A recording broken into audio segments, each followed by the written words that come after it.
L'Organisation de la solidarité nationale, c'est lui. La coordination des actions humanitaires dans les situations de crise, c'est encore lui, tout comme l'organisation du retour des Maliens réfugiés à l'extérieur et leur réinsertion socio-économique ou encore les actions en faveur des personnes déplacées internes, mission qu'il exerce sous l'autorité du ministre de la Santé et du Développement social. Mesdames, Messieurs, bonsoir et bienvenue à votre émission Malikoura Tassira qui reçoit aujourd'hui le ministre délégué chargé de l'action humanitaire, de la solidarité des réfugiés et des déplacés. Avec lui, nous allons jeter un regard sur le chemin parcouru dans ces différents domaines ces derniers temps dans un contexte de crise multidimensionnelle. Oumarou Diarra, bonsoir. Bonsoir. Bienvenue sur le plateau de Malikoura Tassira et merci d'avoir accepté notre invitation. Je vous en prie. Alors, avec moi ce soir pour vous interroger, Alexis Kalambri, directeur de publication de Mali Tribune. Bonsoir Alexis. Bonsoir. Alors, Monsieur le ministre, on vous a très souvent vu ces derniers temps, membre de ces délégations ministérielles, dépêchés auprès des populations victimes d'exactions, particulièrement au centre du pays. On peut citer Moura, Songou, liste loin d'être exhaustive. Face à ces situations de crise, on s'imagine que le devoir vous commande d'être là, mais qu'est-ce que vous y faites?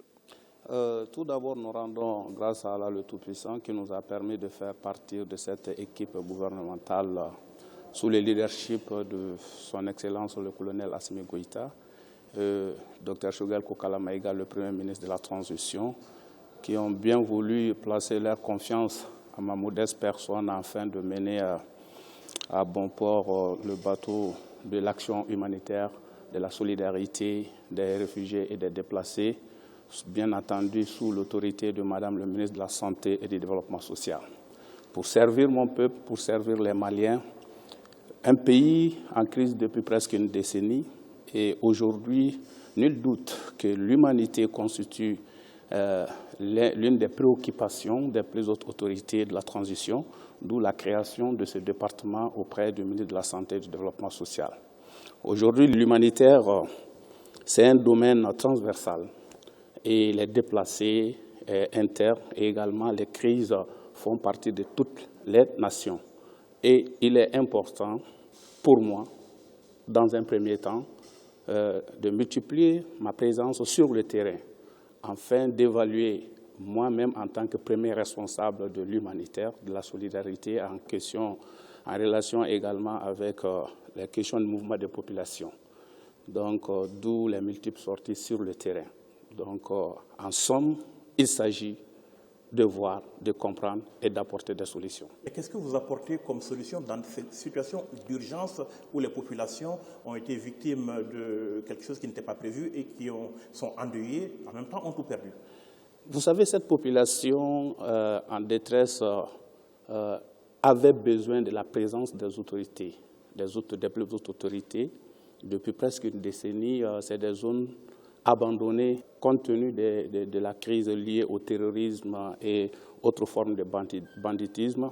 C'est des localités qui étaient presque abandonnées.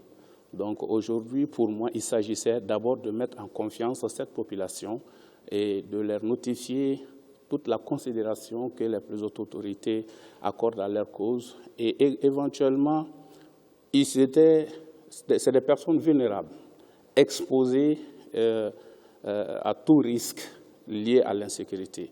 Mais au-delà, nous devrons être là parce que les esprits obscurantistes avaient fait croire à cette population qui sont abandonnés par l'État central, qui sont abandonnés par les autorités. Donc d'où notre présence sur le terrain pour, dans un premier temps, démentir cet état de fait. Quand vous intervenez dans de pareilles circonstances, dans le feu de l'action, on va dire, avec quels moyens? Vous savez, au niveau du département, nous, le département de la solidarité, c'est le département aujourd'hui qui est le plus représentatif malgré les multiples crises. De Caille à Kidal, nous avons nos directions qui fonctionnent. L'évaluation, c'est nous. Les plans de réponse, c'est nous. Il s'agit, dans un premier temps, dès les mouvements, les 72 heures, d'évaluer rapidement, identifier les personnes, essayer de mettre ensemble les familles qui sont dispersées. Parce que vous savez, quand les terroristes viennent dans un village, tout le monde se cherche. Souvent, les enfants sont séparés des parents. Il s'agit, dans un premier temps, de rassembler ces familles sur les mêmes espaces. Et également, après l'évaluation, Il y a des plans d'urgence que nous avons adoptés au niveau du département en collaboration avec les partenaires. Ce plan d'urgence consiste, dans un premier temps, à leur apporter des abris temporaires, aménager un site pouvant les accueillir après, bien entendu, la défection de leur abri habituel. Également, leur apporter une assistance alimentaire, donc, ou pour leur permettre de tenir pendant ce moment de crise, mais également, surtout, une assistance psychologique. Nous avons des agents sur le terrain auprès de ces populations éprouvées qui les accompagnent psychologiquement afin de leur permettre de rester dignes et debout. Monsieur le ministre, au-delà de ces situations d'urgence, la crise que traverse le pays a fait un peu de la vulnérabilité une situation largement partagée sur la situation globale. Une question de Alexis. Oui. Est-ce qu'il y a certainement, en plus de ce dont vous parliez, on a les inondations, on a les problèmes de nutrition, de santé. Quels sont les domaines de l'action humanitaire qui ont le plus besoin d'assistance de l'État?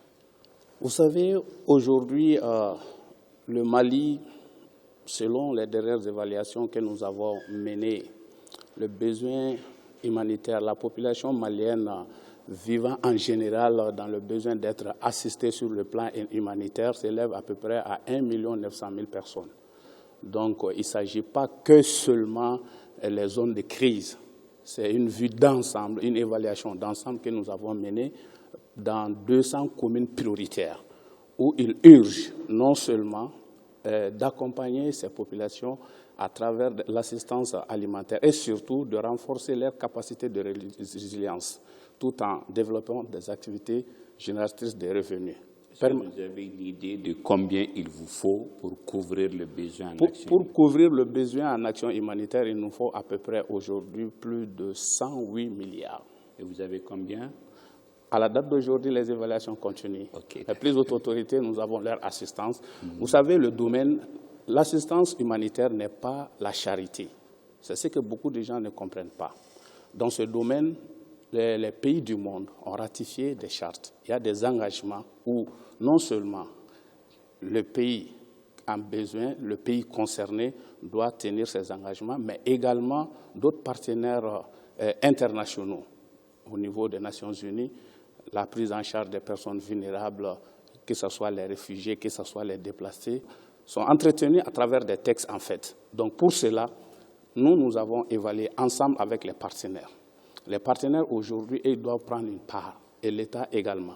Donc à notre niveau, aujourd'hui, le président de la transition, son Excellence le colonel Assimi Goïta, nous a donné l'assurance, tout ce qui concerne la participation du Mali, de l'État central, afin de soulager nos populations, ne fera pas de défaut. Donc nous avons, chaque fois que le besoin est, chaque fois que nous demandons des financements afin de pouvoir apporter une solution aux problèmes posés, le ministre des Finances, de l'économie et des Finances est là pour nous appuyer dans ce sens. Monsieur le ministre, il y a un certain nombre d'acteurs, j'allais dire même une multitude qui interviennent dans le domaine de l'humanitaire au Mali de façon un peu désorganisée. Vous aviez en son temps, si je ne m'abuse, pris l'initiative d'organiser un peu le secteur. Qu'est-ce que cela donne comme résultat? Aujourd'hui, l'une des satisfactions du département et surtout du président de la transition par rapport à nos actions, c'est cela. Vous savez, le Mali, c'est un pays en crise. Malheureusement, le secteur de l'humanitaire était très désorganisé parce que les ONG, que ce soit nationales ou internationales, d'autres partenaires nationaux ou internationaux, souvent ne misaient que sur les profits qu'eux pouvaient tirer de ce secteur. Donc, d'où des fonds étaient mobilisés pour des populations démunies, mais utilisés autrement. Donc, notre arrivée au département, l'une des premières choses sur lesquelles nous avons voulu mettre l'accent, c'est de créer les conditions pour mieux coordonner ce secteur. Donc, aujourd'hui, je peux dire, sans me tromper, avec une fierté, que le secteur de l'humanitaire, le guide est assuré par l'État. Aucune activité sur le terrain sans l'implication de l'État. Ses partenaires, tout en les remerciant, savent aujourd'hui qu'ils ne sont pas en concurrence avec l'État, mais toutes leurs actions doivent être inscrites dans les orientations politique donnée par le gouvernement de la transition, d'où la maîtrise du secteur. Et cela a beaucoup contribué à aider l'armée en termes d'information, en termes même d'apporter d'assistance à ces populations en détresse. Monsieur le ministre, il y a la période de soudure qui pointe à l'horizon. Il est vrai qu'il y a les services de la sécurité alimentaire, mais est-ce que vous intervenez dans ce domaine?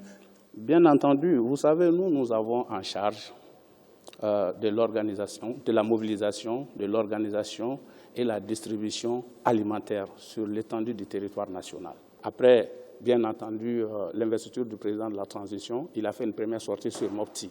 C'était, dans un premier temps, le plan national, pour faire le lancement du plan national de réponse alimentaire, qui constitue à peu près sur 43 000 tonnes à travers le pays. Donc nous, aujourd'hui, nous sommes un peu le maître d'œuvre de ce secteur, en coordination avec les autres services techniques. En quelques mots, la situation cette année, elle se présente comment? La situation se présente d'une manière un peu préoccupante, compte tenu de la mauvaise pluviométrie. Vous savez, l'année dernière, la saison pluvieuse n'a pas été aussi là, mais compte tenu également de la crise au centre, les paysans n'ont pas pu être aussi productifs. Mais qu'à cela ne tienne, nous, en tant qu'État, en tant que responsables de nos compatriotes, nous sommes en train de travailler avec l'ensemble des partenaires. L'évaluation a été faite et je pense que les réponses seront à la hauteur de cela. Monsieur le ministre, la crise que traverse le pays depuis 2012, vous l'avez dit, a contraint beaucoup de nos compatriotes à quitter leur localité. Sur les personnes déplacées internes, Alexis Calamri. À combien on peut estimer les déplacés internes? Les déplacés internes sont aujourd'hui à 392 907 personnes de déplacés internes. Il y a seulement à peu près 4 mois, c'était à plus de 400 000. Vous savez, dans le travail gouvernemental, les choses sont liées surtout en temps de crise. Donc ici, je salue la montée en puissance des FAMA qui a permis surtout le retour de bon nombre de nos compatriotes déplacés de manière spontanée et volontaire. Donc pour les accompagner dans le retour, nous créons les conditions non seulement pour les déplacés, mais également pour les familles hautes. Donc ces populations déplacées se sentent aujourd'hui maliens et considérés par les plus hautes autorités grâce à notre présence constante sur le terrain et notre assistance aujourd'hui qui s'élève à plus de 100 000 kits alimentaires que nous avons mobilisés et distribués à travers le pays. Et où est-ce que ceux qui ne sont pas encore retournés, où est-ce qu'ils sont? Est-ce qu'ils sont tous uniquement à Bamako ou dans les autres régions? Les déplacés internes sont répartis entre 127 sites à travers le pays. Donc, il y a certainement, certes, les sites de Bamako et tout autour, mais le plus gros lot se trouve vers le centre du pays, entre Saris, Ségou, Mopti. Donc, ces camps de déplacés sont organisés en termes d'infrastructures sanitaires minimum, d'assistance des agents sanitaires dépêchés par nos services, et également leur prise en charge psychologique, comme je l'ai dit. Parce que pour que ces déplacés ne constituent pas un nid de recrutement pour les terroristes, parce que chaque fois qu'une population, une personne se sent délaissée, la vulnérabilité est l'une des causes du recrutement des esprits obscurantistes. Raison pour laquelle l'orientation que j'ai donnée au niveau de l'humanitaire, non seulement pour la prise en charge des déplacés, mais également pour pouvoir lutter efficacement contre le terrorisme et l'insécurité dans toutes ses formes au centre et au nord du pays, c'est de faire ce pont entre l'humanitaire, la sécurité et le développement. Certes, l'humanitaire, c'est l'absence de développement, mais dans le contexte actuel du Mali, j'ai prouvé à l'ensemble de nos partenaires, je les ai invités à comprendre que le cas du Mali est différent des autres cas, parce que le changement climatique, la crise liée au terrorisme, la pandémie, la coronavirus, constituent des facteurs de vulnérabilité, de précarité. Pour moi, c'est bien bon d'aller assister cette population, mais également si nous pouvons agir sur le soutien des familles, les femmes veuves qui sont les seuls soutiens de leur famille, les bras valides qui peuvent être tentés de rejoindre les terroristes. Donc l'humanitaire doit beaucoup plus s'intéresser également au volet développement. D'où le développement des activités génératrices de revenus pour les déplacés internes et autres couches vulnérables. Malgré tout, il y a beaucoup de récriminations qui remontent de ces camps par rapport à l'accès à la santé, l'accès aux services sociaux de base. Visiblement, vous avez moins de partenaires maintenant dû à d'autres raisons. Est-ce que vous avez les moyens de faire face à tous les besoins, au moins basiques, de ces réfugiés-là? Vous savez, pour les déplacés internes, nous avons développé une politique. Vous savez, l'État, dans sa politique d'assistance aux couches vulnérables, a mis en place un certain nombre de services. Et ces services constituent à prendre en charge pendant 3 ans toute personne vulnérable ne pouvant pas parvenir à ses besoins sanitaires. Donc nous avons décidé, nous avons lancé il y a 3 mois l'opération d'enrôlement de l'ensemble des couches vulnérables du Mali, à commencer par les déplacés, donc qui va porter sur 3 millions de personnes. Donc l'ensemble des déplacés internes aujourd'hui bénéficieront des services de l'ANAM, de l'assistance maladie de l'État. Ils sont partout où il y a les sites de déplacés. Nous les avons mis en relation avec les centres de santé les plus proches. Donc non seulement nos agents sont dans les camps de déplacés, mais en cas de maladie qui nécessite l'évacuation ou autre, c'est également pris en charge par l'État et ses partenaires. Donc, ce qui est sûr, souvent ce que les gens ne comprennent pas, dans les camps de déplacés, il ne s'agit pas de maintenir ces populations sur place. Il ne s'agit pas de créer l'ensemble des conditions les permettant de se sédentariser. Et nous savons, le Mali étant ce pays souvent où certaines personnes mal intentionnées profitent même de ces déplacés. Donc, ils essayent de se faire bénéficier de l'assistance, du soutien que l'État et ses partenaires apportent à ces déplacés. Donc, raison pour laquelle l'État, dans sa politique, il s'agit de créer les conditions de leur retour, mais pas de les maintenir sur place. Donc, voilà un peu, nous avons des soins, comme on le dit, mobiles. Chaque fois que le besoin est, nous avons des acteurs, bien entendu, avec la coordination de l'État pour aller dans les sites, dans les camps de déplacés, la prise en charge, les consultations, la prise en charge, tout est gratuit selon les moyens de l'État. Souvent, certaines urgences peuvent intervenir. Ça, c'est indépendamment de notre volonté. Donc, d'où les camps, entre eux et les déplacés, ils interviennent. Même là, l'État, après, travaille à rembourser les ordonnances. C'est pour vous dire que c'est une population dont les plus autorités sont sensibles à leur cause. Chaque fois que le besoin est, nous sommes là pour les assister. Alors, Monsieur le ministre, les personnes déplacées, le Mali en compte beaucoup également à l'extérieur, notamment dans les pays voisins. On les appelle donc des réfugiés. Combien sont-ils aujourd'hui et quelle est leur situation? Les réfugiés, c'est-à-dire nos compatriotes vivant en dehors du pays, compte tenu de la crise, sont aujourd'hui à peu près à 162 000 personnes. Plus de 162 000 personnes, essentiellement réparties entre la Mauritanie, où nous avons à peu près plus de 72 000 personnes, au Niger, à peu près 62 000 personnes, et au Burkina Faso, ils sont à peu près à 22 000 personnes. Pour leur prise en charge, le Haut Commissariat des Nations Unies pour les réfugiés, le statut des réfugiés est un peu différent de celui des déplacés internes. Parce que les réfugiés, leur retour est volontaire. Et cela est déterminé non seulement par une évaluation faite par les autorités des pays d'accueil, mais également des pays de départ. Mais surtout sous la supervision des Hauts Commissariats des Nations Unies pour les réfugiés. Dans ces cadres, le Mali, souciant de ses compatriotes, nous avons tissé un accord entre ces principaux pays d'accueil qu'on appelle l'accord tripartite.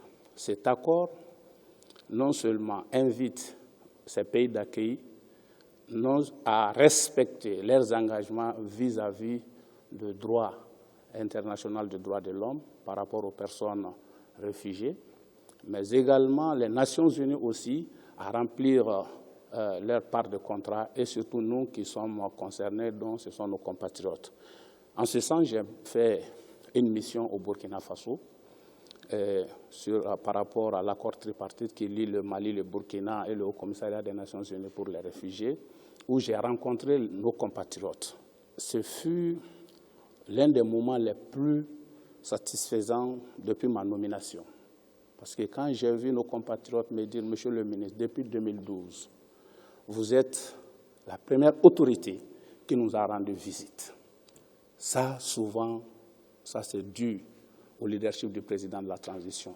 Parce qu'il n'y avait pas un ministre dédié exclusivement pour leur cause.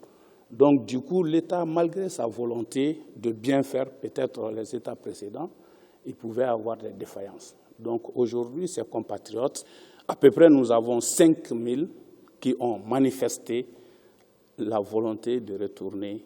Ça, c'est grâce aux résultats obtenus par l'armée sur le terrain. La volonté de retourner, combien sont effectivement retournés et qu'est-ce que vous faites peut-être pour les inciter à revenir? Aujourd'hui, les rapatriés sont au nombre d'à peu près 84 000 personnes qui sont retournées volontairement dans la sécurité et dans la dignité.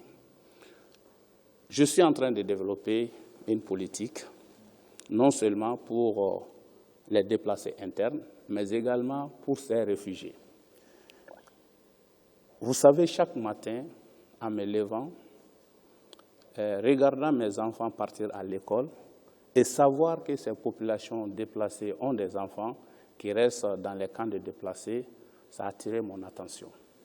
Donc, d'où, dans les perspectives, j'ai initié un programme dénommé Village d'Espoir, en Bambara, Djigya-Dougou. L'idée de ce village d'espoir, c'est quoi?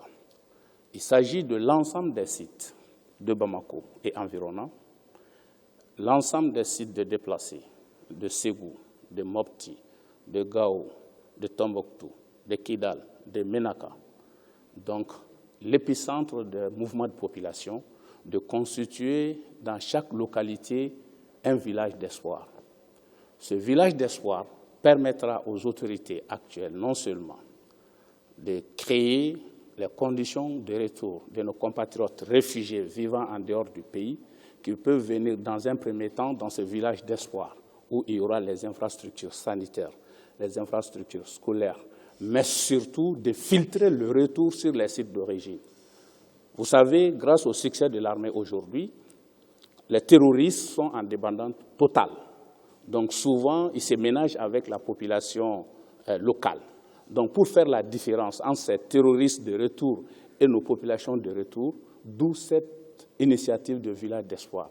Cela permettra non seulement à nous, en tant qu'autorités, dans un premier temps, de créer les conditions de retour des enfants déplacés et réfugiés à l'école, pour une meilleure prise en charge sanitaire, mais surtout de filtrer les retours sur les sites d'origine et de réhabiliter ces sites dans la tranquillité et dans la quiétude.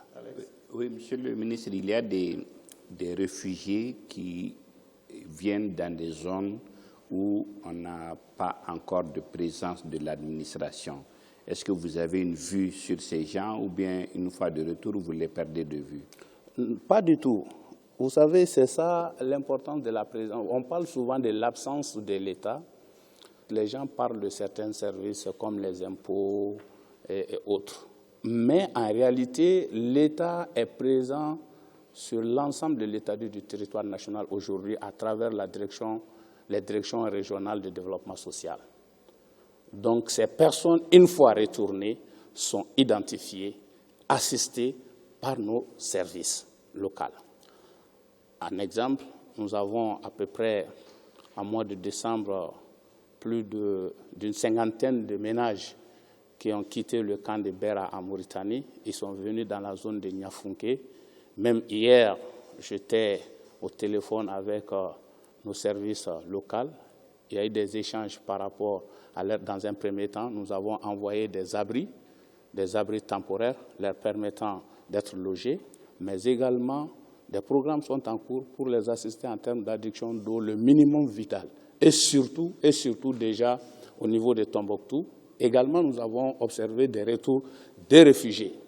où déjà des activités génératrices de revenus ont été développées pour leur permettre tout de suite d'être productifs, de se prendre en charge. Donc, c'est vrai, il y a l'absence de certains services, mais l'État, aujourd'hui, à travers les directions régionales de développement social, est présent presque dans toutes les régions du Mali. Monsieur le ministre, en période de crise plus qu'en temps normal, la solidarité doit être de mise. Sur l'organisation de la solidarité nationale, une question de Alexis Calambri. Alexis, je te signale qu'il nous reste 3 minutes. OK. Qu'est-ce qui est fait en matière de solidarité nationale? Est-ce que vous parvenez à susciter ce besoin des Maliens, cette nécessité de charité chez les Maliens? Vous savez, le Mali est un pays de solidarité légendaire. Nous avons la solidarité dans le sang. Mais au-delà de cela, l'État, depuis 1993, a adopté une politique nationale de solidarité, d'où le mois d'octobre de chaque année est célébré le mois de la solidarité, de l'entraide, de lutte contre l'exclusion. Donc le département a continué non seulement avec cette pratique combien importante pour le Mali, mais également cette année, nous avons célébré ce mois de la solidarité sous le leadership du président de la transition, mais également nous travaillons à réussir ce pari de mettre les Maliens ensemble, d'être solidaires afin de faire face à l'ennemi commun du Mali. Donc, dans ce sens, nous continuons non seulement à assister les personnes vulnérables, les personnes vivant avec handicap, à travers le financement des activités les permettant d'être productifs. Donc, en somme, la solidarité aujourd'hui, c'est une réalité au niveau de la politique gouvernementale du gouvernement de la transition et nous continuons à travailler dans ce sens. Une réalité, mais qui se manifeste comment au-delà de ce que vous faites au nom du gouvernement et au nom du peuple du Mali? Comment est-ce que cette solidarité se manifeste en ces temps de crise, au quotidien, entre Maliens? Est-ce que vous estimez qu'on tire des leçons, on perpétue ce que le mois d'octobre véhicule comme message? Vous savez, je me rappelle encore quand j'étais à Genève, lors d'un panel que j'ai animé par rapport à la situation humanitaire au Mali, l'appréciation qui a été faite par nos partenaires, c'est que, à la différence de beaucoup de pays, la solidarité des Maliens se voit à travers même l'accueil des populations déplacées. Vous trouverez que les familles hôtes se proposent tout de suite d'accueillir leurs frères sans autre autorité ou autre forme d'assistance. Donc, il s'agit de perpétuer cela. Raison pour laquelle, à travers nos politiques, nous avons développé un programme uniquement pour les familles hôtes, afin de leur permettre d'être solidaires à leurs frères victimes de cette crise multidimensionnelle. Donc, l'assistance en termes de renforcement des capacités de nos services techniques, de continuer à assister les populations vulnérables en général, mais également les populations hôtes qui sont solidaires, qui acceptent leurs frères comme ils sont en temps de crise. Donc c'est une réalité. Un message de 30 secondes par rapport à cela aux Maliens aujourd'hui? Si j'ai un message à lancer à l'ensemble du peuple malien, c'est que nous avons eu des prédécesseurs qui ont fait ce qu'ils pouvaient par rapport à l'histoire, leurs moyens intellectuels, les moyens mis à leur disposition pour le Mali. Aujourd'hui, nous, les autorités qui sommes là, l'ensemble de la population du Mali aujourd'hui, le pays traverse une crise que d'autres ont qualifiée de multidimensionnelle, mais qui ne saurait être une fatalité.